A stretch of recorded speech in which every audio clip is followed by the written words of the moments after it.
Estamos aqui dando início, então, a mais um dia da nossa PSW 2025, da nossa Procerg Security Week 2025. Hoje eu tenho o prazer de estar recebendo aqui o Ricardo Dastes, da Scuna, que vai conversar um pouquinho com a gente, né, sobre IA e cibersegurança. Dastes, muito obrigado por aceitar o nosso convite, tá? Muito obrigado por vir aqui conversar conosco. Vamos para aqueles combinados iniciais, então, tá, pessoal? Vocês podem ir fazendo as perguntas que vocês tiverem ali no Q&A, né? Que eu vou. Primeiro eu vou deixar o Dastis fazer a fala dele, a apresentação dele, e depois eu vou repassando essas perguntas à medida que elas forem surgindo, tá? Então, deixa eu apresentar o nosso palestrante. O Ricardo Dastis é sócio e CTO da Scuna, é conselheiro formado pelo IBGC, atuou como Executive Partner de Security and Risk Management do Gartner, mais de 25 anos de experiência na área de segurança da informação, é Certified Information Security Manager pelo ISACA, tem a certificação BS 7799 Lead Auditor na primeira turma do Brasil, atuou como CISO em empresas líderes do varejo, indústria e telecomunicações e como advisor em grandes consultorias do mercado. Graduado e pós-graduado em Ciência da Computação pela URGS, professor de pós-graduação em Segurança Cibernética da Unicinos, PUC e Mackenzie. Coautor do livro GRC, Governança, Risco e Conformidade, Siga este Conselho, publicado pela EDPUC-RS. Dastes, novamente, muito obrigado pelo aceite do nosso convite, tá? A palavra é tua, fica à vontade, estás em casa. Bom dia a todos, muito obrigado. Na verdade, eu é que agradeço essa incrível oportunidade de estar aqui com vocês, nada mais, nada menos do que a Procergs, né? A relevância desse evento. E parabéns pela iniciativa de estarem fazendo essa semana dedicada à segurança cibernética. Cristiano, muito obrigado pelo convite. Você já me apresentou, então obrigado pela apresentação. Talvez aqui, enquanto áudio descrição, eu estou aqui usando um blazer preto com uma camisa rosa, inclusive pensei aqui outubro rosa, achei bacana. Estou usando óculos, tenho a pele branca, os cabelos um tanto grisalhos, ainda que a câmera me favoreça.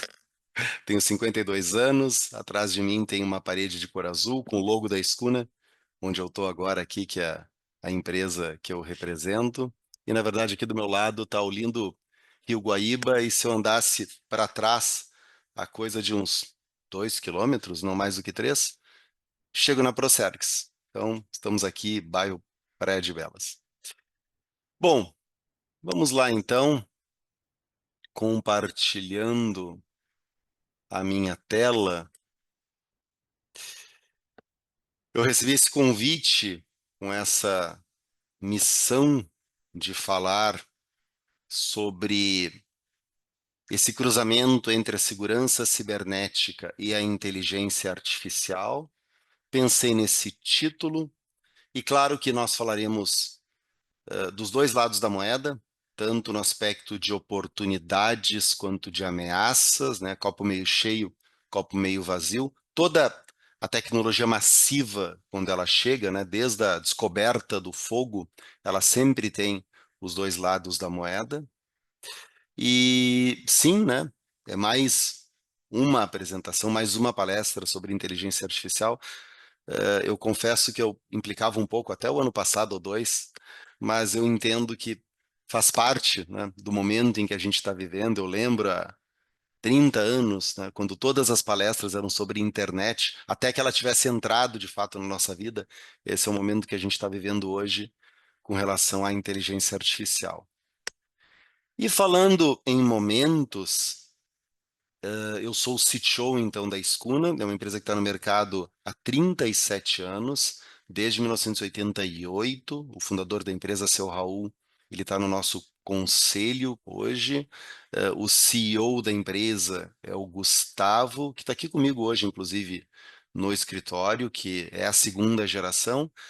A gente navega ao longo do mercado não com segurança cibernética há 37 anos, até porque no final dos anos 80, quando a empresa nasceu, era a geração ainda mainframe, e algumas poucas empresas, a Procergs, por exemplo, né, tinha, e dava para contar no Rio Grande do Sul nos dedos de uma ou duas mãos. O mercado mudou, né? Virou de cabeça para baixo, absolutamente, mas nós trabalhamos sim com segurança cibernética ali desde meados dos anos 90, então daria para dizer com segurança há mais de 25 anos, num primeiro momento ainda com uma pegada mais de integradora de soluções, inclusive, estava até fazendo um levantamento rápido aqui antes de iniciarmos, a Procergs é nosso cliente desde cerca ali do anos 2000, então daria para dizer que é um quarto de século, mais ou menos. E o que aconteceu com a Scuna é que nessa última década nós fomos nos transformando cada vez mais numa empresa de expertise técnico. Hoje estamos em torno de 70 pessoas, tem gente espalhado em todas as regiões do Brasil, inclusive alguns profissionais que trabalham do exterior. Nós temos um SOC, que a gente chama de Centro de Defesa Cibernética, ou Cyber Defense Center. Viramos uma empresa SA de capital fechado e algumas coisas bacanas começaram a acontecer, como, por exemplo, entramos numa lista do ISG Provider Lens. É um instituto, assim como tem o Gartner, o IDC, a Forrester, só que a ESG ela olha para empresas de serviço por geografia, e daí a Scuna foi nominada entre cerca de 20 empresas por suas capacidades de SOC, inclusive, e nesse ano subimos de patamar, de degrau, entramos em outros dois quadrantes, que é o de serviços, de tecnologia em segurança, gestão de riscos, gestão de vulnerabilidades baseadas em riscos, etc. Bom, falando da nossa pauta, né, tentei trazer, e me perdoem se eu estiver olhando para os dois lados, são os monitores aqui à minha volta, tá? Um pouco de história, tá? Que talvez vocês já conheçam, mas para fazer alguns ganchos com o nosso assunto. E daí sim, o momento em que a gente vive, que é um momento de revolução da inteligência artificial. E daí falamos um pouco sobre os dois lados da moeda, como eu disse antes, afinal de contas, ela é uma ameaça ou ela é uma aliada. O que vem pela frente em termos de agêntica, a parte mais regulatória disso e uma visão final de estratégias e o que importa para nós, né, pessoas, seres humanos, afinal de contas. E eu vou iniciar com um pequeno vídeo, e desculpem a resolução, ele é um comercial de 1993 da empresa britânica do Power of Speech, que se utilizou de uma fala do famoso like the animals. Then something happened, which unleashed the power of our imagination. We learned to talk. We learned to listen. Speech has allowed the communication of ideas, enabling human beings to work together. To build the impossible.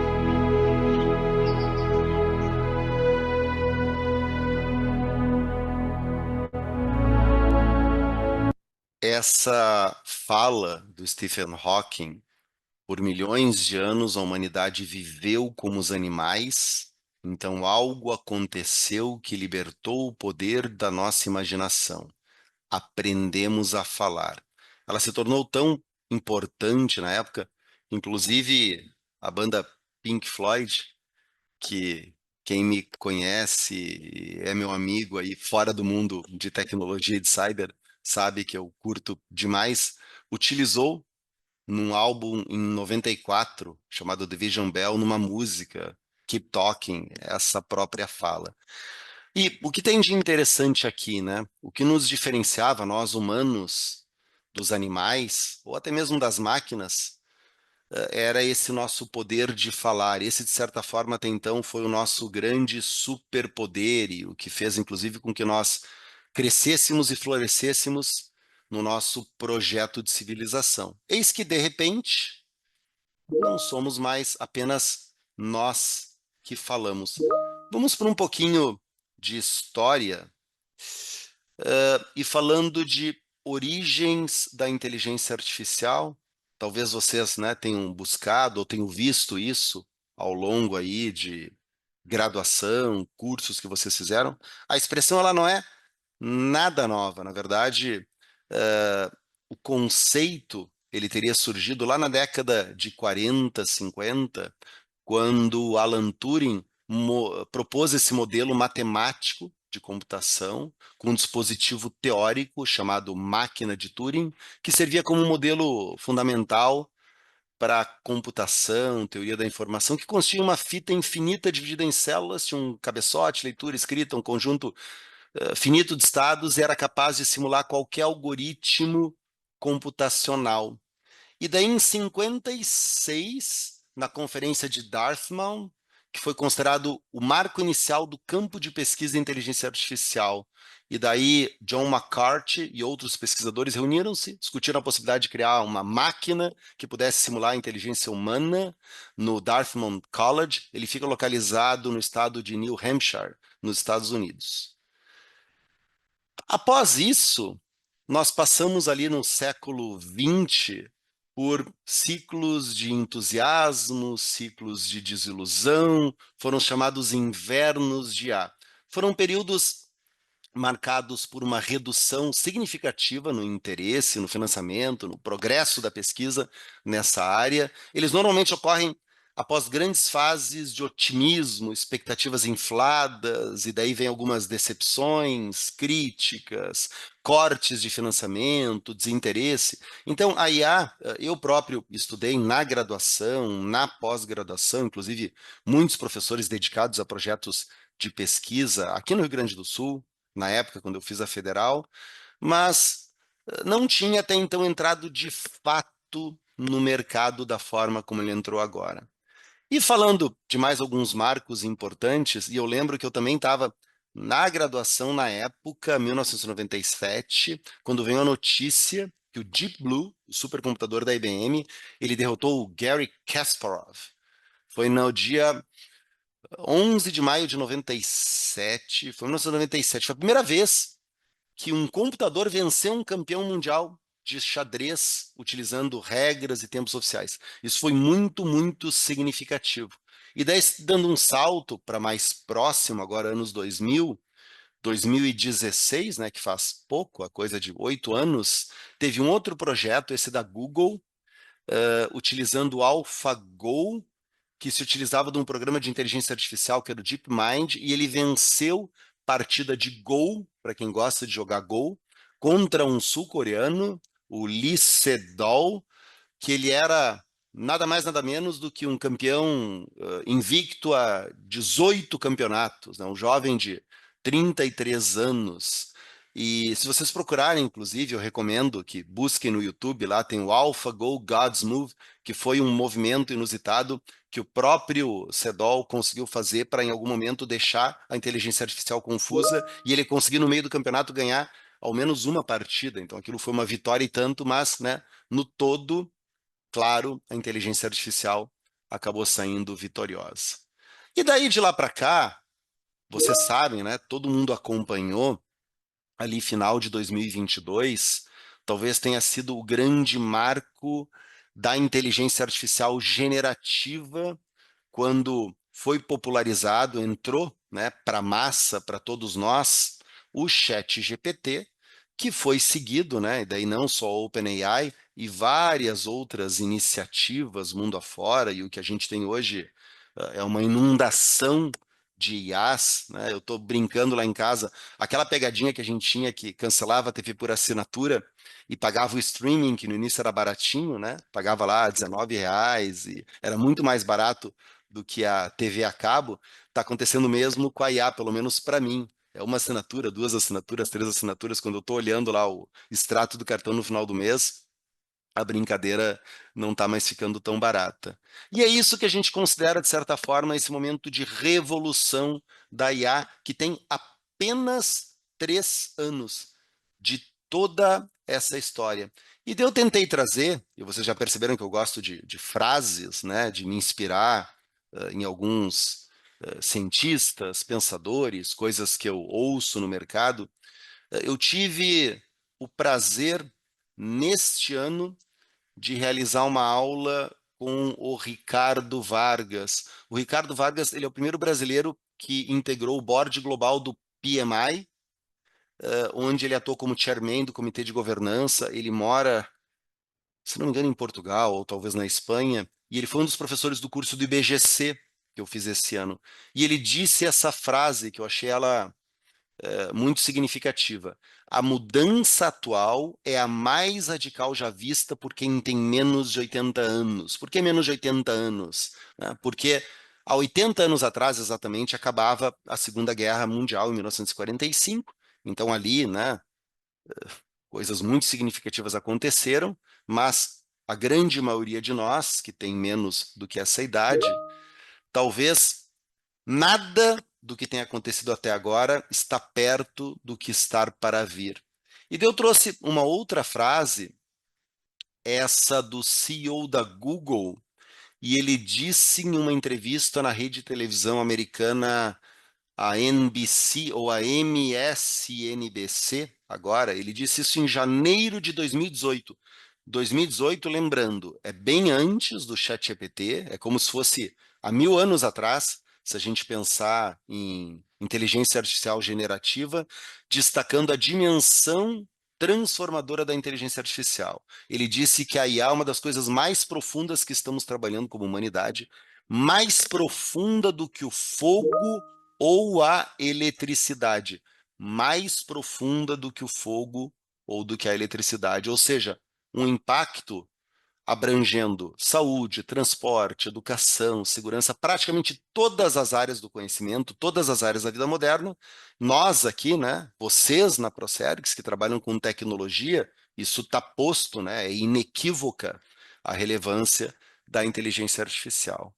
E daí, como eu disse para vocês, a gente pode olhar sobre essa natureza dual da inteligência, ou melhor, dual da inteligência artificial, ou como oportunidade, ou como ameaça. Como oportunidade, obviamente, a gente está falando de eficiência, inovação, revolução, desafios complexos, e como ameaça, e agora trazendo aqui a brasa para minha sardinha, que estou nesse mercado de cyber há quase 30 anos, a gente tem uma nova frente de batalha, e eu escolhi essa palavra aqui, insidiosa, na segurança da informação. Insidioso é algo que é traiçoeiro, né? Enganador.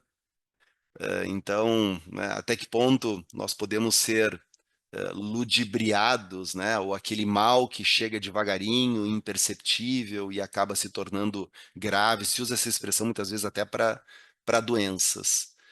E daí, vamos falar um pouco sobre esse lado. Primeiro, o lado um pouco mais nefasto dessa história, e eu trouxe alguns números. Primeiro, desse relatório da Trellix, que é uma parceira de longa data da Scuna, inclusive com tecnologias, né, implantadas e muita história junto com a Procergs, que veio lá de trás da McAfee, que é The Mind of the CISO, Decoding the GenAI Impact. Essa pesquisa foi realizada com cerca de 500 líderes de segurança cibernética no mundo e também no Brasil. E uma primeira pergunta foi sobre ataques, e 99% dos líderes de segurança entrevistados disseram que sofreram ataques nos últimos 6 meses. E esse 99 não é um 99 arbitrado, como a gente fala assim popularmente, 99%, uma ordem de grandeza só para não dizer quase todo mundo. Não, esse é o número real e exato da pesquisa. Assim como 99,8% se preocupam com IA generativa pelo uso dela por criminosos, né, ou por atores maliciosos. Então, eu cheguei à seguinte conclusão, e tem algumas frases que eu implico, né, quem me conhece, aquelas frases prontas que a gente não aguenta mais, né, quando eu ouço eu já reviro os olhos, né, e tem uma delas que não é uma questão de se, é uma questão de quando seremos atacados. Eu não aguento mais essa frase, a gente ouve essa frase há mais de 10 anos, né, parece uma frase meio derrotista, assim, né, então deixa, né, deixa acontecer, isso é uma questão de quando, né, se todos nós seremos. Eu acho que ela está obsoleta, porque não é uma questão de quando. Quando é todos os dias, o quando é agora, enquanto eu estou falando aqui com vocês, enquanto vocês estão aqui comigo, né? A Scuna, a Procergs e todas as empresas do Rio Grande do Sul, do Brasil, do mundo, elas estão sendo contínua e cotidianamente atacadas. E falando, né, daquele grande mal que nos assombra e nos assombra muito, especialmente da pandemia para cá. Acho que teve o grande marco ali 2017 com o WannaCry, mas 2020, 2021, os anos da pandemia, foi quando tivemos uma epidemia de ransomware. E eu recorri ao mesmo relatório e também a um da Tenable, que é um importante parceiro também aqui da Escuna, na parte de gestão de vulnerabilidades, com viés de risco. 74% das organizações, elas afirmam que têm ativos expostos publicamente, normalmente ativos de nuvem ou ativos com exposição. E do relatório anterior, 93% dos mesmos executivos, eles entendem que ransomware mais IA é um risco significativo, né? Tipo acidente de avião, acidente de trem, né? A gente começa a ter no Ishikawa da desgraça, né? Vários pontos convergentes ali no diagrama de espinha de peixe. E daí eu vou dar uma navegada entre alguns tópicos, e um deles que preocupa bastante, que eu fiz questão de trazer, afinal de contas, provavelmente muitos aqui trabalham com desenvolvimento, né? A Procergs, ela é um marco de desenvolvimento de sistemas, de programação, enfim, né? Não apenas no estado do Rio Grande do Sul, mas a gente sabe que muitas soluções de tecnologia, soluções digitais, são utilizados por inúmeros estados, Brasil afora. E tem esse paradoxo do código gerado por IA. Cada vez mais nós temos ferramentas de low-code, no-code, IA generativa, acelerando o processo de desenvolvimento. Qual é o problema aqui? O problema não é necessariamente que a IA vai criar um código malicioso. Isso poderia até acontecer, mas nem é disso que eu estou falando. O que eu estou falando é da falta de contexto da inteligência artificial. Então, ela poderia criar uma camada de código que muitas vezes pode ser um mistério para quem coloca em produção. Ela pode replicar erros, vulnerabilidades em escala massiva, transformando um erro que seria um erro humano pontual por um erro num fator de escala. Então, um exemplo, sei lá, um código de conexão com um banco de dados gerado por IA, ele pode até ser funcional. Ok, ele funciona, mas ele pode não estar garantindo validação de dados, o princípio do menor privilégio, tratamento seguro de erros, pode expor informações sensíveis, que são cuidados e práticas, né, que a gente, ao longo de tantos anos, décadas, acabamos desenvolvendo em frameworks de desenvolvimento, de esteira e várias referências, que eventualmente a IA pode acabar bypassando por falta de contexto e a gente não perceba. Tem um outro fator que está sendo chamado de fator caixa preta, ou a dificuldade de auditoria. É bastante complexo auditar um código não escrito por uma mente humana. Pode ser mais difícil de identificar a causa raiz de um problema após um ataque. E daí, levando por um lado, né, que transcende a tecnologia, é o grande dilema da desinformação. Eu usei uma palavra aqui um pouco arriscada, né? O ataque subversivo. Subversivo aqui, por favor, ele não tem cunho ideológico, na verdade, ele tem cunho de subversão enquanto essa nova frente de batalha que a IA abriu pode estar desafiando as defesas tradicionais. Ela pode se manifestar como uma sutileza de uma desinformação validada por uma máquina. E mais do que isso, a IA ela é um aprendiz voraz. Se os dados são envenenados na fonte, ela pode estar regurgitando, né, devolvendo como verdade para nós. Então não seria uma falha sistema, mas sim a integridade da informação na vasta cadeia de suprimentos de dados poderia estar ocasionando isso. Teve alguns incidentes, vocês devem ter acompanhado, um ficou notório ano passado, chamado de AI Overviews. Acho que foi anunciado em 2023 e depois foi rebatizado, se não me engano, em maio de 24, associado a Google. O que acontece? Aqueles resumos que quando a gente vai fazer busca agora, né, o search, dar um Google, deixou de ser apenas dar um Google, né? A gente recebe resumos gerados por IA que aparecem no topo dos resultados, né? Essa é a parte SGE, que a Google chama, que é o Search Generative Experience, né, que iniciou lá em 2023 e foi batizado como Google Overviews ano passado. E o que acontece é que tem estudos que apontam que, ocupando essa primeira posição, esse overview ele pode dominar cerca de 75 ou mais por cento do espaço da tela, principalmente quem estiver acessando através de celular, de dispositivos móveis. Então, jornalistas, publishers, eles estão classificando como uma ameaça até a sustentabilidade das fontes de informação online, porque se houver um envenenamento daqui a pouco, né, aquilo que era alucinação deixou de ser alucinação, porque passa a ter uma fonte, que é uma fonte que acabou, né, sendo imputada de volta e gerou uma integridade, que é uma integridade falsa, que jamais deveria ter acontecido. Isso traz algumas ramificações no que diz respeito ao mundo não só de tecnologia, mas ao mundo de negócios, né? Ramificações bastante preocupantes, né? Uma delas é um dano reputacional que pode ser irreversível para alguns negócios, principalmente quem trabalha com tecnologia ou com negócios digitais que surgiram digitais, né? Startups especialmente, empresas de ecossistema, né? Fintechs, toda essa cadeia de empresas que tem menos, né, tijolos, né, e sedes e tem uma presença, tem uma expressão para isso, né, que é o pure digital,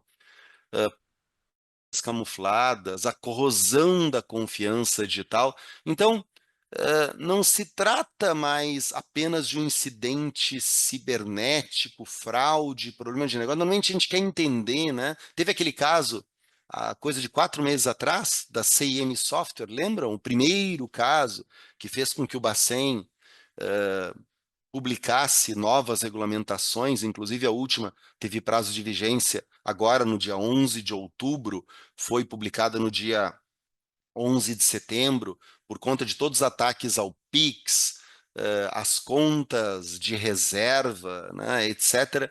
E daí isso gerou, inclusive aqui na Escuna, né, alguns veículos vieram nos perguntar, alguns jornalistas, mídia, TV, rádio, e a pergunta normalmente era para mim, né, Dashios, mas foi hacker ou foi fraude, né? E por que essa pergunta? Porque na maioria das vezes a gente quer saber quem tem que dar explicação dentro da empresa, dentro da organização, né? Quem do lado do cliente do balcão tem que ir lá falar com a diretoria, falar com o conselho, falar, no caso de vocês, né, com secretários, né, com governador, etc. Qual é o problema disso, né? O problema de quem está atacando, ele não tem papéis e responsabilidades, ele não tem descrição de cargo, né? Ele não tem matriz, race, ele inclusive tira proveito desse espaço que existe entre o que é um incidente cibernético, o que é uma fraude, o que é um problema de negócio. Então, na verdade, hoje está tudo junto misturado e a gente tem chamado de riscos digitais. E na sequência, eu vou abordar um pouquinho mais a respeito disso com vocês. Retornando àquela mesma pesquisa que eu tinha mencionado antes, 89% dos executivos de segurança cibernética, eles concordam que a IA generativa ela pode ajudar a preencher uma lacuna de pessoas em segurança. Hoje a gente fala muito sobre o apagão de mão de obra em tecnologia, mais ainda sobre o apagão de mão de obra em segurança da informação, né? Aqui na Escuna a gente tem bastante dificuldade, todo mundo tem bastante dificuldade, né, de trazer novos profissionais, a concorrência ela é global, né, com a coisa do híbrido, do remoto, etc. Inclusive existe um movimento, um belo movimento aqui no estado do Rio Grande do Sul, chamado Mais Pra Ti, a Escuna inclusive está desde o início, forma coisa de, acho que o último número foram 600, se não me engano, talentos formados que, né, ingressam no mercado de trabalho pelas empresas mantenedoras, que é um instrumento para tentar combater esse apagão de mão de obra em tecnologia, em segurança cibernética, etc. Então, talvez a IA ela seja uma aliada, né, colocando para realizar funções onde eu não possa ter, ou talvez eu não queira ter, né, uma pessoa ali desenvolvendo. Assim como 91% eles demonstram entusiasmo com as oportunidades e 92% contemplam um futuro positivo utilizando a inteligência artificial e a inteligência artificial generativa como uma aliada na sua estratégia de segurança cibernética. Dito isso, eu vou trazer aqui alguns exemplos de possibilidades, algumas, na verdade, várias delas que a gente já utiliza aqui na Scuna, para clientes no nosso Cyber Defense Center, né, no nosso SOC, nas operações de serviços profissionais. Então, a gente está falando de possibilidades como modelos computacionais, né, comportamentais, perdão, utilizar modelos de usuários e sistemas para detectar anomalias, coisas que saem fora daquilo que estava previsto para acontecer. Então, eu consegui pegar desvio, detectar anomalias. Como eu poderia criar cenários realistas de ataque para treinar defesas equipes? Uma coisa que a gente tem feito muito, muito mesmo aqui na Scuna. Só nesse mês, na verdade, nas últimas 2 semanas foram 2 realizados. São treinamentos tabletop, onde a gente simula um ataque cibernético, né? Junta a equipe de resposta a incidentes, junta o CSIRT, cria uma sala de crise, né? Junta pessoas fora, até pessoas de área de negócio, para tomar decisões, dilemas. Está no momento de comunicar o mercado, está no momento de comunicar a NPD, bloqueio, não bloqueio, né? Cancelo as contas dos usuários, o que eu faço, o que eu digo, né? Perante os stakeholders, ou no caso da Procergs, perante talvez os cidadãos, né? Perante o público em geral. Treinamentos anti-phishing. Havia uma máxima, né? Quem está nesse mercado há mais tempo, a forma clássica de se detectar que era um golpe, que era um phishing, sempre foi pegar pequenos erros de escrita, de grafia, falta acento, é aquele erro de semântica, de sintaxe, né? É aquela erros às vezes até grotescos, né? Na forma como está escrito, erros de layout, aquela imagem que ela estava distorcida, etc. Eu não sei se vale ainda essa forma de identificar um phishing, porque a própria IA generativa ela gera em segundos, né, um e-mail tal qual, um site tal qual. Então, mesmo que pareça, né, exatamente igual, caiu por terra um pouco aquela ideia de que, puxa, eu vou ver, eu vou perceber apenas com o olhar. Então, usar de uma forma aliada para treinamentos realistas de prevenção a phishing também tem sido uma boa ideia. Assim como outras aplicações, analisar comunicações, então estou pegando um grande volume de dados outbound, talvez eu esteja passando por uma exfiltração de dados, uma resposta automatizada com scripts, protocolos automáticos. A gente já fazia um bocado disso, né? Orquestração, automação através de SOAR. A IA ela potencializa isso. Monitorar acesso, padrões de acesso e prevenir vazamentos de dados. Puxa vida, né? Essa pessoa, esse usuário, ele sempre acessa tais e tais contas, busca tais informações de tais sistemas, de repente, né, esse volume foi multiplicado por 10, por 100, o que está acontecendo é normal, né? A origem, a geolocalização, o padrão de risco. Aqui junta um pouco com estratégias de Zero Trust, né, tão faladas, e a IA ela pode ajudar um bocado, assim como ferramentas das mais tradicionais, das mais clássicas, como firewalls, né, IDS ou IPS, se vocês preferirem, né, de protection, né, eles também podem se tornar e se tornaram mais inteligentes. E falando de algumas capacidades um pouco mais avançadas, a gente pode e já utiliza IA para, por exemplo, analisar malware. Então, pegar uma amostra e realizar testes, se eu não tiver necessariamente ainda o IOC, para ir lá e simplesmente cadastrar, eu posso estar tentando desofuscar um código malicioso, um payload, né, que vem embarcado dentro de algum artefato que eu estou recebendo na minha rede, identificar variantes, né, identificar anomalias, como eu disse antes.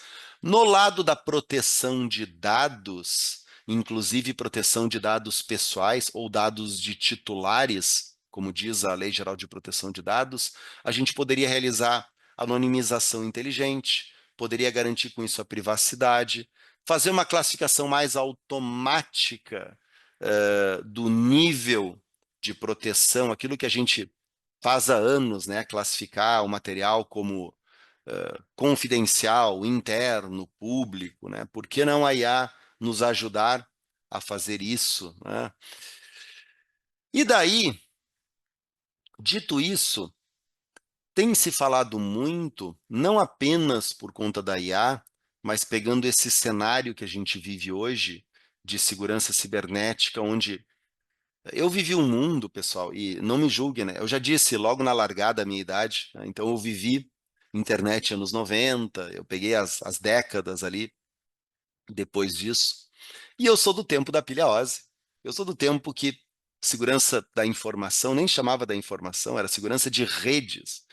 E bastava ter um firewall bem configurado, ter um servidor numa DMZ, se cuidava as portas para abrir daquele servidor, então eu ia abrir a porta 80, 443, a 25, a, sei lá, né, o POP3, o SMTP, o DNS, e fim de papo, né?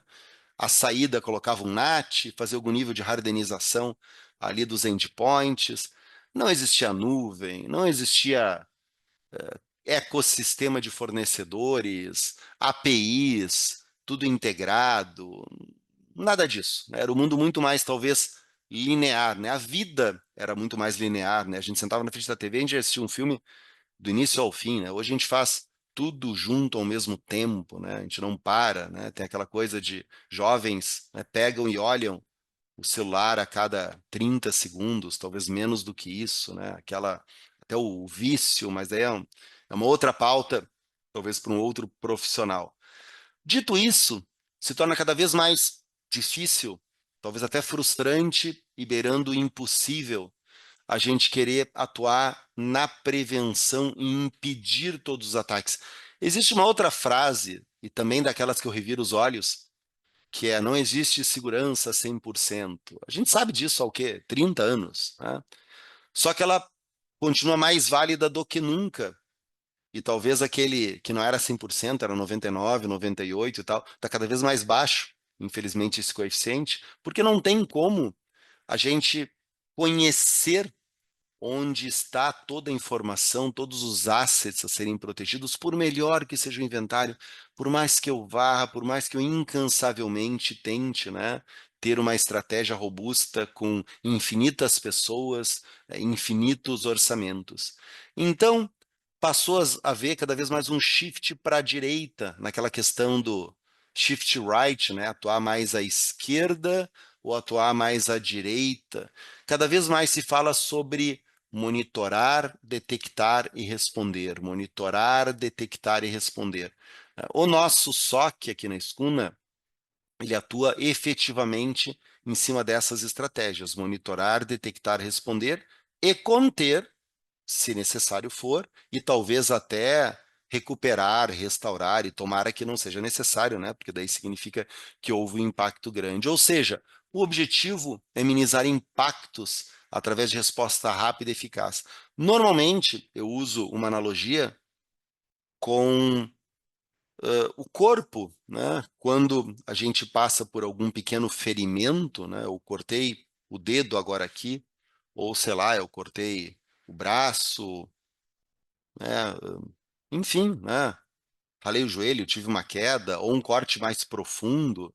O que a gente tenta fazer é atuar rapidamente, colocando algum tipo de curativo, estancando, suturando, usando, sei lá, torniquetes, o que for necessário para evitar que aquele pequeno acidente, né, ou aquele pequeno ferimento, ele se alastre, ele comprometa o organismo, né? Ele possa infeccionar, ele possa inclusive colocar em comprometimento o organismo como um todo e talvez até num cenário mais, né, desastroso, levando, né, aquele indivíduo a óbito.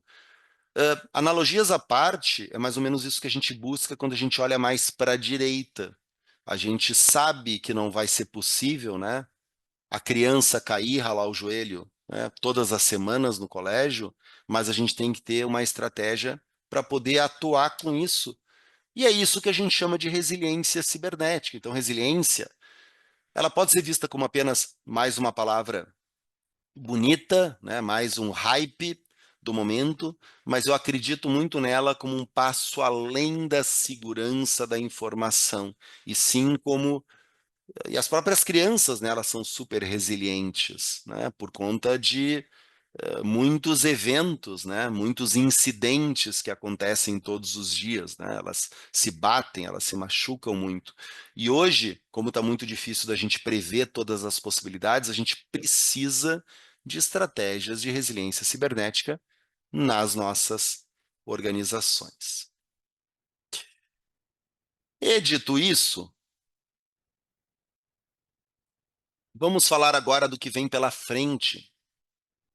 E a gente tem falado muito em IA agêntica ou Agentic AI, né, que foi como surgiu a expressão há coisa de 3 anos, talvez, 2 anos, né? Primeiro ali a gente chamava de IA, a IA generativa, e agora a gente está entendendo e diferenciando de uma forma um pouco mais clara esse próximo salto. O que é, afinal de contas, a tal IA agêntica, tá? Primeiro, a definição de agência, né? Quando uma pessoa tem agência, isso significa que aquele indivíduo ele é apto a tomar suas próprias decisões. Ele tem livre-arbítrio. Os modelos de inteligência artificial atuais, eles realizam normalmente tarefas como gerar textos, vídeo, áudio, etc., mas de forma solicitada, através de prompts, né? A IA, ela não age por conta própria. Isso está prestes a mudar com o tal da IA agêntica. E a palavra é exatamente essa, né? Quando a gente fala de agências, né? Uma agência de banco que é, né? É algo que tem lá um gerente que toma decisões em nome de uma organização maior da qual ele é um agente, né? E por isso que a gente chama, né? Alguns negócios, as filiais, as lojas de alguns negócios, a gente acaba chamando de agências, né? Nós somos agentes, né? De várias coisas no dia a dia. E pegando algumas projeções do Gartner, né? O Cristiano entregou no início, né? Eu entrei na Scuna em 2019, daí eu saí em 2022, fiquei 2 anos no Gartner, daí eu decidi voltar para a Scuna e daí eu brinco que, né, eu saio do Gartner, mas o Gartner não sai de mim. E aqui está a nota, inclusive esse material ele já está disponível para a Procergs e certamente ele pode ser disponibilizado para todos vocês. Absolutamente tudo que eu apresento aqui vocês vão notar que sempre no cantinho tem a fonte com o link da informação que eu estou trazendo e aqui, né, tem a informação completa e pública, inclusive nessa página do Gartner. 33% das aplicações corporativas devem incluir IA agêntica nos próximos 3 anos. Esse número, até o levantamento do ano passado, era inferior a 1%. E 15% das decisões diárias de trabalho serão tomadas de forma autônoma. Vocês entenderam? 33% das aplicações corporativas nos próximos 3 anos se utilizarão de agêntica e 15% das decisões que hoje nós tomamos, de acordo com Gartner, serão tomadas de forma autônoma. Isso não é pouca coisa. Só isso, se não fosse todo o resto, já é absolutamente revolucionário e transformador, e isso faz parte desse admirável mundo novo que nós estamos vivendo e tentando, né, eu próprio aqui, tentando me adaptar. E quando a gente fala dessa diferença entre a inteligência artificial, entre aspas, normal e agêntica, né, a normal, ela é mais reativa, ela é voltada para tarefas que nós solicitamos, né, através de prompt mais específicas. Elas dependem de algumas regras, ela pode automatizar alguns passos. Então, por exemplo, na área de segurança cibernética, eu tenho um sensor que gera um alerta através de IA, mas a decisão final normalmente é humana. Quando a gente utiliza IA agêntica, e a gente tem alguns processos aqui, inclusive no Cyber Defense Center da Scuna, a gente está falando de proatividade, de complexidade, de uma autonomia maior, a gente já antevê várias etapas. Então, a própria IA, ela detecta, analisa, ela pode decidir e agir. Agir como? Por exemplo, ao invés de eu ter um SOAR, né, um Security Orchestration and Automation Response, acho que é isso a sigla, mas é orquestração e automação de respostas, eu posso ter ele mais automatizado, detectando e respondendo a incidentes em milissegundos, assim como um XDR, né, um Extended Detection and Response, né, que é aquela estratégia que pega endpoints, EDR, pega tudo que tem de telemetria no Web Gateway, no CIEM, nos firewalls, etc., né, e joga tudo para uma visão de XDR, ele pode ser mais autoadaptável nos endpoints, nas redes, nas identidades. Eu posso fazer um hunting, uma busca de ameaças, um threat hunting de uma forma mais proativa, procurando por padrões maliciosos, vulnerabilidades ocultas. Eu posso ter uma esteira de DevSecOps, ou como gosta de dizer um amigo meu, né? Sec, Dev, Sec, Ops, Sec. Mais autônomo, dependendo menos, né, de pessoas para pegar aquelas... eu não cumpri aqui com um padrão do OWASP, eu incorri num XSS, etc. Por que não a própria IA fazer a correção desde o design até a produção? Mas é claro que ela também tem os seus riscos, né? E como tudo que a gente tem falado até aqui, os dois lados da moeda, eu tenho tentado ponderar e navegar, né, entre aquilo que anima e entre aquilo que assusta. A gente pode ter decisões incorretas com impacto, inclusive real, né? É aquela coisa de um descontrole total, né? E muitos filmes de ficção, né? Desde lá da década de 80, quando a gente falava de Exterminador do Futuro, até coisas mais recentes, né? Como, sei lá, Black Mirror, como O Mundo Depois de Nós, como várias coisas onde a gente começa a ver, né, elementos que estão muito próximos ou talvez já sejam realidade no dia de hoje. Inclusive, ataques adversariais, que significa batalhas digitais de inteligência artificial contra inteligência artificial, ainda mais no mundo, né, o que a gente tem olhado de forma abismada, né, o que está acontecendo no mundo afora. Esse é um outro cenário. Eu mencionei antes Black Box na parte de codificação. Então, aqui a gente pode estar falando de Black Box não só para código, para low code, para no code, mas para decisões tomadas por IA agêntica que talvez a gente não consiga explicar. E, né, os advogados, né, juristas que estiverem aqui acompanhando, quem responde por decisões autônomas? Já existe decisões com relação à IA generativa, inclusive o próximo tópico aqui é o marco regulatório de IA no Brasil, mas agora está vindo, né, a IA agêntica pela frente.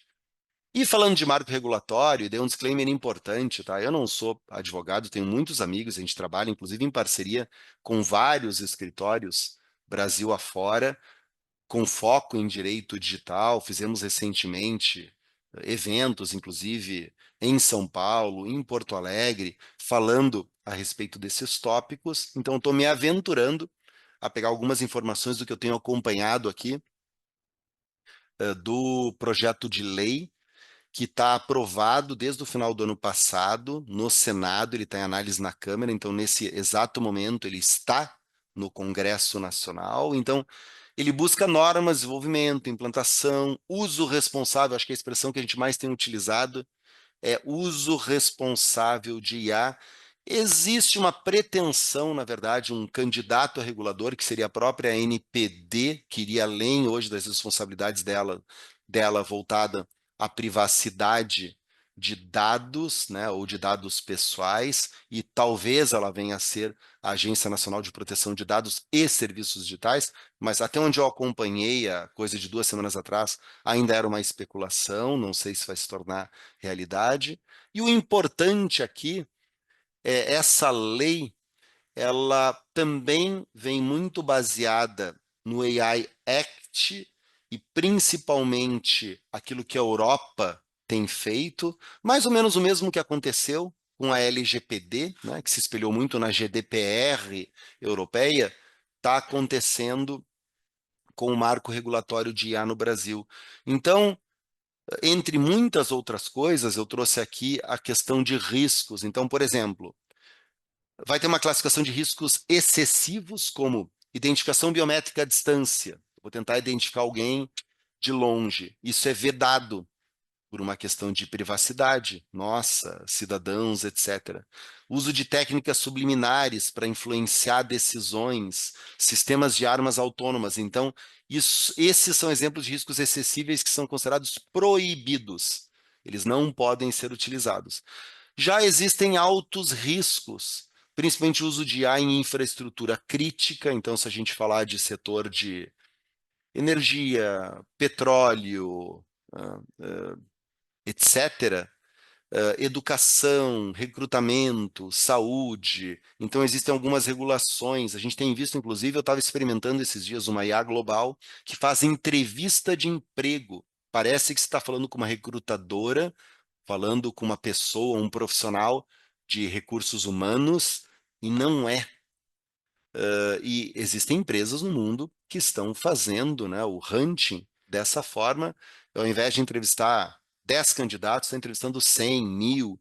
Isso tem alguns riscos, né? Risco de viés, etc. Então, tem algumas regulamentações relacionadas a isso, inclusive multas previstas, e a multa aqui não por acaso, eu falei de ANPD agora há pouco, ela é tal e qual hoje os ranges de multa da LGPD, 50 milhões ou 2% do faturamento bruto. E agora, entrando na etapa final do que eu trouxe aqui para vocês, é falar um pouquinho de estratégias de defesa para essa era de inteligência artificial, que é algo que eu particularmente acredito muito aqui enquanto CTO da Scuna, que a gente tem tentado praticar todos os dias, né? A primeira delas é essa visão de atualização, de modernização de estratégia de SOC. Tem uma expressão que a gente tem utilizado, algumas empresas têm utilizado também, a gente começa a ver esse movimento, que é o Fusion Center. O que o Gartner tem a dizer a respeito disso? Ele prevê que nos próximos 3 anos, 20% das grandes empresas adotarão equipes ou centros de Cyber Fraud Fusion. Isso significa uma fusão entre operações de cyber e prevenção a fraudes.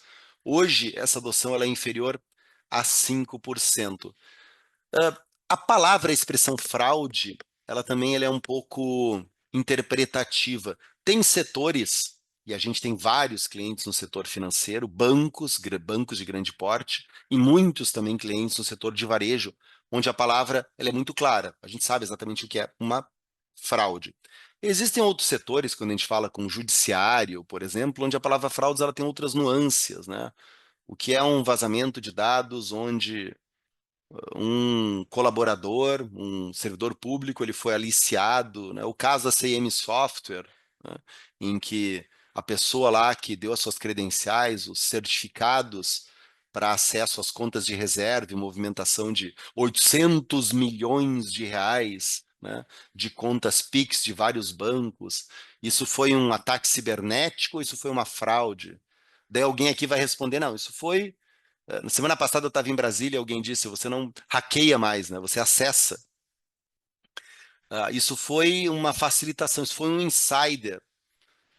Pode ser, ou foi tudo junto, misturado. E é sobre isso o conceito de fusion, porque está muito difícil separar o que é fraude, o que é risco de negócio, do que é um ataque cibernético. Até alguns anos atrás era mais fácil, né? O ataque cibernético hacker, ele quebrava um sistema, ele utilizava um CVE, uma vulnerabilidade, para tentar ter um acesso não autorizado, a partir desse acesso não autorizado, tentar elevar privilégio, elevado privilégio, tentar se movimentar lateralmente, até que ele conseguisse chegar num serviço relevante, etc. Joias da coroa, né, a expressão que a gente utiliza, isso mudou muito. Tem aquela analogia que eu adoro ela já é antiga, né? O castelo medieval, né? Então os hackers eram como se fossem o exército do inimigo que chegava com a cavalaria, com os arqueiros, com aquelas catapultas, né? Jogando as grandes pedras, e o castelo se defendia com saraivada de flecha, com óleo quente, né, derramando por cima, fosso com crocodilos, né, até que chegava na luta, né, de lança, de espada, morriam, né, dezenas, centenas, milhares de pessoas, etc. Essa era a imagem que a gente fazia do hacker, né, tentando vencer ali na força bruta. Hoje, na verdade, talvez a analogia melhor seja o ninja que entra no calado, no furtivo da noite, escala um muro, né, através de uma corda, de um rapel, chega na torre, consegue uma chave porque comprou de alguém ou porque conseguiu aplicar um golpe na taberna à noite, conseguiu que alguém, né, desse a sorte ao azar, desse mole, ele fez uma cópia, e daí ele entra na sala da rainha, na sala do rei, chega nas joias da coroa, sem talvez nenhum combate, né, corpo a corpo, quem gosta de videogame, né, sem nenhum melee, né, acontecendo ali no dia a dia. Então, dito isso, também é necessário uma mudança, um shift do SOC tradicional, mais voltado para alertas de perímetro, casos de uso de cyber, para essa união do Fusion, que pega inteligência de ameaças, né, o Cyber Threat Intelligence, com casos de fraudes digitais, que é muito notório, né, clientes nossos, banco, varejistas. Há 2 semanas atrás eu estava no Guarujá, litoral paulista, e a gente estava apresentando um case com um CISO de Fusion Center, onde é muito difícil separar até onde é responsabilidade da área de fraudes ou da área de segurança da informação, porque no final do dia, o atacante ele tenta burlar o processo de negócio fazendo um onboarding digital com algum CPF, ele tenta burlar o identity proofing do usuário, Face ID, ele tenta criar uma conta falsa e daí ele testa o processo, usa, sei lá, um cartão de pagamento vazado da internet, utiliza dark web, tudo junto misturado, até que daqui a pouco ele vai chegar, inclusive, no AD, se ele quiser, e aplicar um ransom. Então, é muito difícil separar esse risco digital. Empresas nossas, a gente tem muitas no segmento indústria, inclusive segmento de indústria militar, motores, enfim, né, que tem OT, né, Operation Technology, tecnologia da operação, que também era um mundo totalmente separado, né, de engenheiros, onde as redes talvez nem fossem conectadas, usava aquela estratégia de air-gapped, né, network, que hoje ela até é importante, segue sendo importante, mas ela deixou de ser suficiente, porque tudo acaba tendo conectividade, na indústria 4.0, tudo tem porta IP, tem 5G, e são ainda máquinas que não dá para ir lá e sair aplicando um patch, aplicar uma remediação de segurança, porque são os temas que já vêm embarcados. Então, eu peguei aqui, e essa frase eu ouvi no Febrabantec, que aconteceu há poucos meses em São Paulo, no Transamérica, eu estava lá, e daí num painel, 2 CISOs conhecidos no mercado brasileiro estavam debatendo a questão do Fusion. E eu anotei essa frase enquanto eles falavam. E aqui é mercado financeiro, tá? Eles disseram, a sociedade já enxerga tudo junto. Para o cliente externo, seja um golpe, um malware, é a organização que não tem segurança. O que está acontecendo agora é que o mundo corporativo está se adaptando ao que as pessoas já entendem desde sempre olhando de fora. Então, se a gente pensar, quando, sei lá, né, os nossos familiares, a tia, a mãe, o pai, né, pessoas que talvez não tenham nascidos digitais, perguntam para nós, olha só, né, a empresa tal não tem segurança. Há 2 semanas atrás, né, tiraram para Cristo o Gov.br, né? Inclusive, vem o pessoal aqui da Band, aqui na Scum, daí rolou entrevista e tal, e queriam saber se não era seguro e tal. Quando no final do dia, o que aconteceu ali foi um acesso não autorizado através da credencial da conta de uma magistrada. Então, não é como se o sistema como um todo, né, do Gov, ele tivesse frágil, ele não fosse seguro. Na verdade, o que houve, né, o hacker, ele não hackeia mais, ele acessa. E foi isso que aconteceu. Porém, para a opinião popular, inclusive, a própria matéria lá que saiu no jornal da Band de noite, lá em cadeia nacional, estava escrito embaixo da minha fala, assim, né? É hackeado, não há segurança. Uma palavra assim que até me incomodou um pouco, porque parecia, né, que como se eu estivesse dando uma opinião que não fosse seguro o sistema como um todo. Assim como vocês têm inúmeros, dezenas, centenas de sistemas na Procergs, que eu tenho certeza que tem um nível impecável de segurança, mas não há como não se estar sujeito em algum nível a algum tipo de acesso não autorizado, seja porque o usuário não ativou o MFA, seja porque ele emprestou a senha, seja porque houve um golpe, um esquema. Então, moral da história, tá tudo junto, misturado. E daí, pessoal, a gente enxerga isso hoje, aqui na empresa, aqui na Escuna, sob a ótica que aparece aqui à direita de Fusion Center. O mercado veio lá de trás, há coisa de 20 anos. Havia um tempo em que o mundo achava que eu podia fazer SOC dentro do NOC. Lembram disso? Né? Ainda que todo mundo saiba, né? Até os meus filhos adolescentes lá em casa sabem que NOC é de Network e SOC S é de Security. Mas ainda assim, eu lembro de um tempo, eu atuava no mercado, na época eu trabalhava numa telecom no Rio de Janeiro, em que sempre vinha aquela ideia, já que temos uma operação 24/7, vamos colocar a área de segurança também junto para cuidar disso. Não dá certo, né? Não dá certo. Ponto. Simplesmente não dá certo, porque o objetivo é outro, né? O objetivo do NOC é disponibilidade, é estar no ar, é performance, né? É incidente ITIL, não é incidente cibernético. Pode até compartilhar o espaço físico, talvez, né? Mas as equipes, elas têm que ter um outro modelo mental, elas têm que estar olhando para uma outra coisa. Esse mercado ele foi evoluindo, passou por etapas de compliance. Eu lembro de clientes no passado que compravam 100 só para bonito, para ter log e não meio que faziam nada com isso. Acho que isso não existe mais no mercado. Threat Intelligence entrou definitivamente para dentro das operações. O SOC hoje ele é integrado e cada vez mais a gente vê essa junção de segurança cibernética, fraude, casos de uso de negócio e até segurança física, quando a gente fala de OT, tecnologia da operação, ou quando a gente fala de IoT, internet das coisas, dependendo do segmento. E daí, eu peguei emprestado mais um conceito que tem essa fonte aqui, se vocês quiserem pegar o detalhe do paper, que eu gosto muito, que é o conceito de CTEM, ou Gestão Contínua de Exposição a Ameaças, que define esses 5 passos aqui. Definição de escopo, descoberta, priorização, validação, mobilização. O que é o CIEM de uma forma sumarizada? A gente faz, e certamente vocês fazem, todo mundo faz, também há anos ou há décadas, gestão de vulnerabilidades. Não há como não fazer gestão de vulnerabilidades.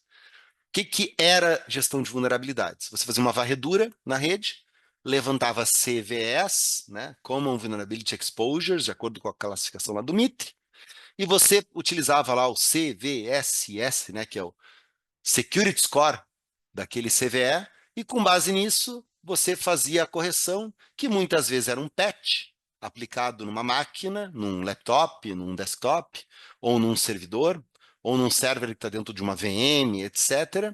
E a gente fazia isso de forma cadenciada, paulatina. A gente fazia de forma não contínua, mas mensal, trimestral, semestral. Já vi até empresas que fazem, sei lá, anualmente apenas e chega a dar calafrios, ou faziam. Qual é a ideia do CETEM?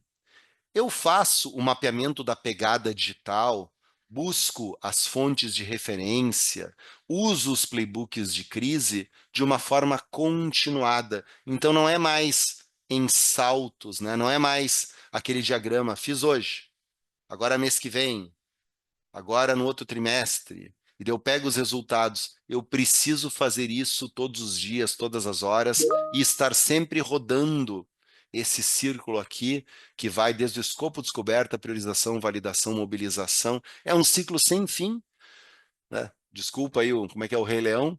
Mas, na verdade, né, a tecnologia hoje, a digitalização, ela é sem fim. A gente não tem mais aquele projeto que ele é especificado no início do ano, passa por um período de especificação técnica, funcional, depois vai para a etapa de...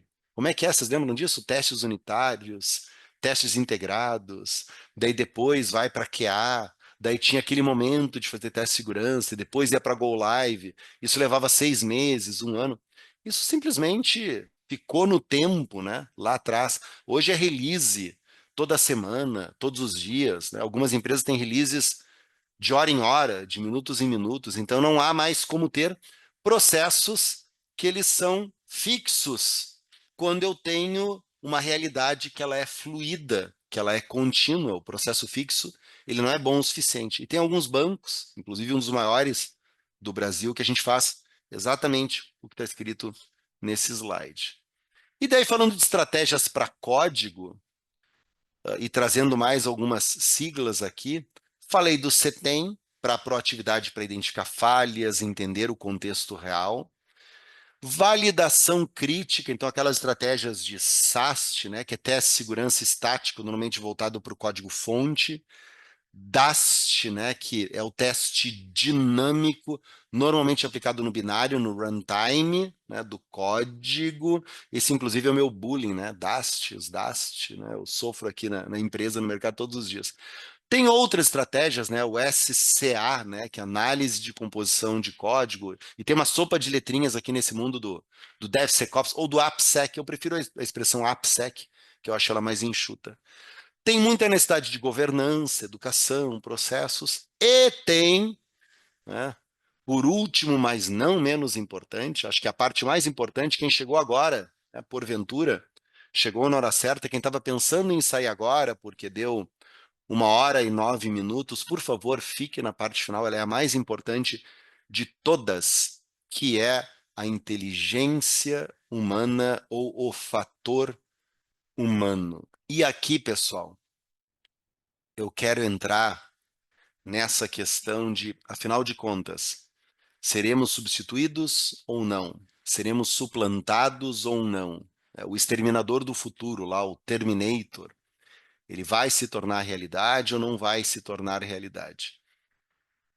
Existem muitas opiniões, muitas apostas. Eu, particularmente, acredito muito nessa simbiose, né, onde analistas, pessoas munidas de inteligência e contextos de negócio, validam informações e discernem intenções maliciosas. Ou seja, esse discernimento humano, ele continua sendo a nossa vantagem competitiva. Eu disse lá no início, no vídeo do Stephen Hawking, que quando o homem aprendeu a falar, esse se tornou o nosso superpoder.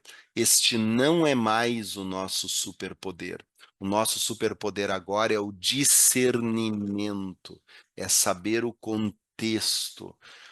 A resposta não é querer evitar, rejeitar a autonomia. Eu sou contra a inteligência artificial. E eu disse para vocês, eu confesso que eu mesmo passei pelas fases do luto, né, da negação, lá no final de 2022. Hoje eu sou um ávido utilizador e os mais atentos devem ter percebido que esse PowerPoint, os decks aqui, eles foram produzidos pelo Gama, quem está utilizando. E sim, foram, né? Claro que com todo o cuidado de uma curadoria, contexto, eu busquei todas as mensagens que eu queria passar para vocês, as fontes de pesquisa, né? Os momentos em que eu estive, etc. Mas para facilitar, não ter que ficar criando na mão um template de PowerPoint, honestamente, isso não faz mais nenhum sentido. Então, utilizar o humano no loop, mas transformar, potencializar e não substituir. Tem uma outra expressão em inglês que é o Human Augmented AI, né, que é aumentar, né, poder potencializar. E daí, fechando aqui esse momento com algumas frases, teve esta outra frase, ela foi dita pelo CEO da Salesforce, em janeiro deste ano, no Fórum Econômico Mundial de Davos. Ele disse que os executivos de hoje, nós, eu inclusive, seremos a última geração a liderar equipes compostas apenas por humanos. A transição para o modelo híbrido, utilizando pessoas e inteligência artificial, não é mais uma previsão futurista, já está acontecendo e já tem estatísticas prevendo que 41% das empresas devem reduzir e utilizar esse modelo híbrido até 2030. Isso são dados do próprio Fórum Econômico Global. Então, o que isso significa? Que nós passaremos, de certa forma, a sermos curadores de robôs. E daí o que nos torna únicos, como eu disse antes, né, é sentimento, percepção, né? Esse é o nosso diferencial, né? A linguagem, que foi o nosso superpoder, ela também é dominada por não humanos. Então, para que nós continuemos sendo únicos, a gente precisa de criatividade, estratégia, inteligência emocional. Esses são os diferenciais dos profissionais do futuro. A IA não pode ser vista como uma ameaça, e sim como um divisor de águas.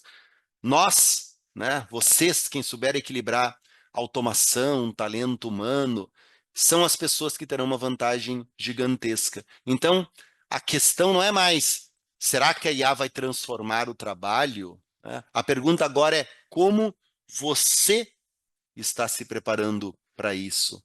E daí, algumas frases adicionais, e essas eu anotei da semana passada. Eu estava em Brasília, num fórum chamado Expojude, que é do Judiciário Nacional. Então, estavam pessoas dos tribunais de justiça, ministérios públicos e, né, várias organizações dentro desse ecossistema de justiça. E eu gostei destas duas frases do Walter Longo. Eu não o conhecia, ele foi keynote, ele é um especialista em inovação, transformação digital, publicitário, administrador de empresas. Foi simplesmente, talvez, a palestra mais fantástica que eu ouvi neste ano de 2025. Ele disse, o problema não é a IA pensar por nós, o risco é pararmos de pensar por causa dela. E teve uma outra frase que me pegou. Sem divagação e abstração não há salvação. Ele deu alguns exemplos, né? Ele falou, estou chegando agora do aeroporto e não há uma pessoa sequer no aeroporto que não esteja com o celular na mão. Não só no aeroporto, né? Vocês sabem disso, né? Basta entrar no elevador, você vai ficar 15 segundos para trocar de andar e ainda assim as pessoas, eu próprio eventualmente, pego o celular. E daí nós não temos mais esse momento de divagação, de abstração, né? O Walter, ele brincou, poxa, eu ficava parado esperando um voo, né? Ou lendo um livro, ou ficava ali olhando, puxa, olha lá aquela senhora, né? Ela tá triste. E aquilo gerava uma epifania, fazia eu conectar, organizava os pensamentos, trazia às vezes uma ideia sobre alguma outra coisa totalmente não conectada, olhava para o teto, caramba, o teto aqui está um pouco sujo, né? Acho que está faltando alguma questão da empresa de manutenção. Esses insights, essas epifanias, faziam a gente dar pequenos resets e reorganizavam o pensamento. E nós quase não temos mais tempo para isso no mundo acelerado que nós vivemos. Tomara que vocês estejam conseguindo dar foco e estar aqui comigo durante essa 1h16 até aqui, mas eu acho improvável que estejam 100% do tempo aqui, e eu entendo, eu compreendo vocês, e eu tenho a mesmíssima dificuldade. E daí, eu trouxe mais algumas frases aqui para o fechamento, também que eu anotei da semana passada. O evento aconteceu terça, quarta e quinta em Brasília, que foi da Minouche Shafik. Ela é uma economista egípcia britânica, reconhecida por trajetória em liderança em instituições econômicas, acadêmicas globais. Ela foi diretora do London School of Economics, ela atuou no Banco Mundial, no FMI, e ela disse essa frase: No passado, empregos dependiam de músculos, agora dependem do cérebro, mas no futuro dependerão do coração. E daí, o mesmo keynote anterior, o Walter, ele resumiu isso de uma forma que eu achei brilhante. Nós já vivemos a era dos hard skills, onde nós precisávamos conhecer de computação no outro nível, né? Do hardware, da eletrônica por trás, etc. Hoje nós vivemos a era dos soft skills, é isso que é tão valorizado, né? Em entrevistas, nas equipes, PDIs, né? A variação de competências. Tenho certeza que vocês têm, todas as empresas analisam muito os soft skills das pessoas. E nós estamos entrando agora, ou já entramos, na era dos hard skills. Heart significando coração, que é exatamente a mensagem que conecta com o que eu disse até aqui. Frases finais, e essas aqui eu peguei emprestado de um artigo que eu escrevi na virada do ano. Eu tenho escrito normalmente ali quando chega, eu brinco, artigo de ano novo, e às vezes sai no Baguete, às vezes sai no Security Leaders, alguns canais aí. Se os criminosos já usam inteligência artificial para atacar você, não é razoável que você conte apenas com o fator humano nas defesas. E o título, inclusive, desse artigo foi "Não leve uma faca para uma briga com armas de fogo". E trazendo com o assunto da confiança que eu mencionei antes, né, que é um dos riscos de corrosão, ela não acontece em silos se a gente estiver tratando de confiança digital. Ela deve abranger todas as áreas da organização, em todos os negócios, seja indústria, seja varejo, seja banco, ainda mais na Procergs, que é uma organização de tecnologia. Então não há nem dúvida, porque o negócio de vocês é tecnologia. Muito obrigado a todos. R que está aqui na tela e o link que está aqui embaixo é do meu LinkedIn. Quem quiser se conectar, será um prazer. Aqui os dados da Scuna, site. Agradeço a vocês. Tastes, nós é que te agradecemos, tá? Excelente, brilhante a tua fala. Inclusive, nós não tivemos aqui, nós não tivemos nenhuma pergunta, né, durante a tua fala. E geralmente quando isso acontece, a gente brinca que ou entendemos tudo ou não entendemos nada, né? Mas eu tenho certeza que nesse aspecto o pessoal entendeu tudo, né? A tua fala foi muito clara, foi muito didático. Tu trouxe diversos questionamentos, tu levantou diversas questões aqui que são muito pertinentes. Eu especificamente, eu tenho notado muito, assim, essa questão do uso de IA, e tu até trouxe ali nessa questão de eventualmente nós estarmos muito dependentes da IA e utilizando muito pouco o nosso cérebro, né?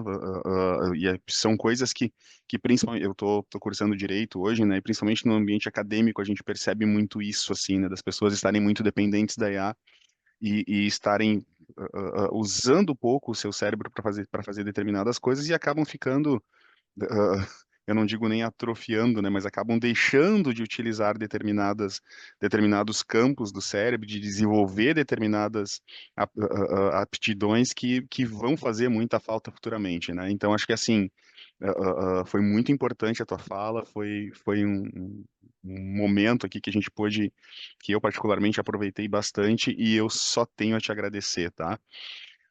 Como nós não temos perguntas, de repente, se tu quiseres fazer um fechamento aqui, Dastis, por favor, fica à vontade, tá? Mas, de novo, te agradeço demais pela tua explanação. Não, na verdade, Cristiano, o meu fechamento aqui é um super muito obrigado, assim, em meu nome, em nome da Scuna. Quando vem o teu convite, faz o quê? Uns 2, 3 meses, eu aceitei de imediato, como, né? Não poderia estar. É muito significativo para mim e para a Scuna estar presente na Semana de Segurança Cibernética da Procergs, por vários motivos. Pelo fato da Procergs ter iniciado uma trajetória conosco como cliente ali por volta do ano 2000, então há um quarto de século, como eu disse antes. Pelo fato de estarmos aqui, deixa eu quebrar o protocolo. E deixa eu mostrar para vocês, eu não sei se vai aparecer por conta do contraste. Tá um pouco... Ah, não, Agora parece abriu. sim, parece sim. Ali está o gasômetro ao fundo. Não vai dar para ver, porque vocês estariam aqui atrás da parede. O que eu estava dizendo é que é muito significativo pelo fato de estarmos aqui a poucos metros, sei lá, vou chutar uns 3 quilômetros de distância. Não olhei no Maps aqui, pelo fato dessa história, a gente ter um quarto de século aí, pelo menos, de relacionamento, a Escuna ter sede aqui em Porto Alegre, ser gaúcha, e o que a Procergs representa. E eu estava dando uma olhada agora há pouco, estávamos com 70 participantes, e pelo que eu vi, né, estamos em pico aqui de audiência. Obrigado mais uma vez. Eu disse que estávamos salvando 7 minutos, mas com a minha queda agora estamos salvando 4 minutos apenas. Uma boa quinta-feira a todos e contem comigo. Quem quiser um contato direto, meu LinkedIn eu passei. Fiquem super à vontade. Muito obrigado, Dastis. Um grande abraço, viu? Obrigado, Cristiano. Até mais. Tchau, tchau.